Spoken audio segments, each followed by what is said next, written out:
السلام عليكم، ازيكم عاملين ايه؟ كل سنة وانتم طيبين. يلا هنقول مع بعض المهلبية او قمر الدين عاملينه ازاي. بجد كان طريقة تحفة. خليكي معايا وللفيديو للاخر وهتعرفي عملته ازاي. السلام عليكم، اللهم صل وسلم على سيدنا محمد وعلى اله وصحبه اجمعين. كل سنة وانتم طيبين.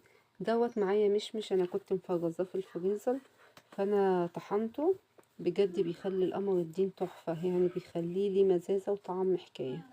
معايا لفة قمر الدين. طبعا انت لو عندك مثلا قمر الدين احنا عارفينه غالي جدا، فلو انت مثلا عندك، لو انت هتعملي من الغالية قوي فمش لازم تحطي المشمش ده. لو انت بقى هتجيبي نوع اقل شوية في السعر فلازم تحطي معاه مشمش عشان يديله الطعم المزازة دوت. وبجد كان جميل جدا. جربي بالطريقة دوت، الطريقة ديت اللي انا عملت بيها هتعجبك قوي.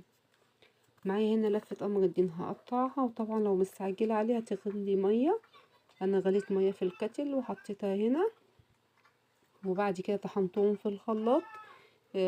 وبعد كده رحت منزله القمر الدين مع عصير المشمش. انا دوت عصير المشمش ده انا طحناه. طبعا انا مش بحتاج ان انا اصفيه ولا حاجه، لان المشمش ده انا ببقى سلقاه بنص ليمونه. ساعه ايام من المشمش كده لما كان بنفرزه.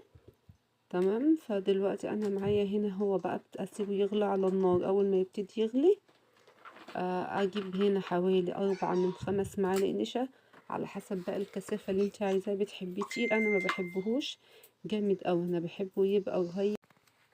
لو وصلت معايا للفيديو لغايه هنا ما تنسيش الاشتراك في القناه وتفعل الجرس على الكل عشان يوصلك كل جديد بقدمه. وبجد هتعجبك اوي الطريقات اللي انا بعمل بيها، الحمد لله فضلا يعني من ربنا. يعني الحمد لله ان اي حاجه الحمد لله بعملها ببقى مجرباها قبليها وببقى واثقه منها. مش هقول لكم على اي وصفه لما ببقى متاكده ان هي وصفه مظبوطه 100%. الاكل هيطلع معاكي تحفه. بصي كل اللي هياكل اكلك هيضحك عليه. الحمد لله في الوصفات بتاعتي. خليكي معايا وان شاء الله تعملي احلى اكل. دلوقتي انا حطيت النشا هنا على القمر الدين. بص لونه تكثف معايا ازاي وبقى هيبتدي يتقل. وكمان انا لونه بصوا اتغير ازاي كل ما تسيبيه يغلى على النار هيديكي اللون الاورنج دوت. معايا هنا كيسين فانيليا. وطبعا السكر بقى بتحطي على حسب انتي بتحبيه. يعني السكر بتاعه مظبوط او سكر زيادة، فانتي بقى دوت يرجعلك انتي. طبعا الفانيليا احنا بنحطها اخر حاجة خالص عشان ريحتها ما تروحش. اول ما نبتدي نطفي كده هبتدي احط الفانيليا. طبعا لازم نصبه على طول في البولات او الكاسات عشان دوت بيتخن بسرعة معايا، لان في نشا فبيتقل معاكي مش هتعرفي تصبيه. تمام. طبعا يعني المهلبية بتاعت قمر الدين ديت يعني احسن. يعني طبعا في رمضان ديت بتبقى مفضلة عندنا كلنا، يعني لازم نعملها. هنا معايا البولات والكاسات بتاعتي هبتدي بقى اصبها كده، وطبعا نسيبها لما تبرد تماما ونحطها في التلاجة ونبتدي بقى نزينها من فوق. حابة بقى اي مكسرات عندك، جوز الهند، زبيب، بندق، اي حاجة عندك هتحطي عليها. بجد بجد كانت تحفة، كان طعمها حلو جدا، المزازة بتاعتها. طبعا نسيت اقول لكم بس ما سجلتهاش في المقطع ان انا حطيت معاها نص ليمونة. نص ليمونة دي بتديكي بجد بجد جربيها. هتختلف معاكي خالص المهلبية. مش يعني بصي هتحسي ان هي مش هتبان خالص، بس هتديكي مزازة المهلبية. هتديكي مزازة قمر الدين والمشمش كده، تحسي ان انتي طعمه مزز كده جميل. ما شاء الله عملت كميات حلوة معايا. هنا ابتديت بقى بص تزينيها بالمكسرات بقى. انا حطيت جوز الهند وزبيب وزداني. طبعا بقى بص شكلها تحفة ازاي. انت بتشكلها بأي شكل بقى يعجبك. بجد كانت تحفة، كانت طعمها جميل جدا.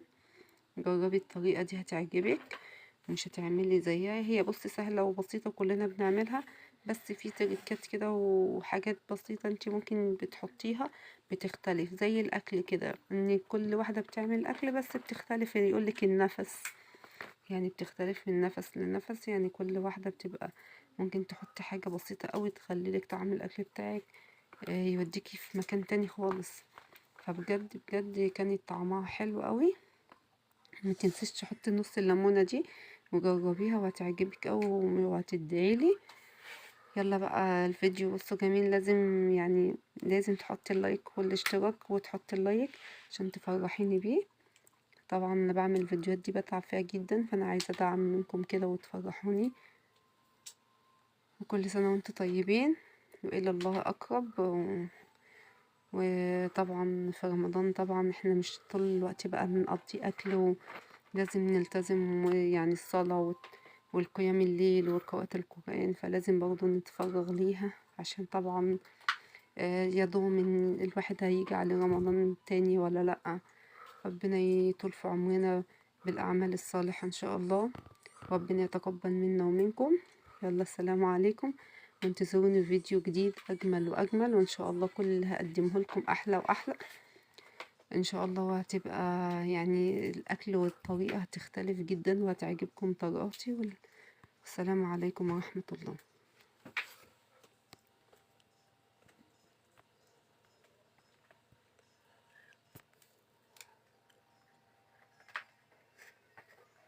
هم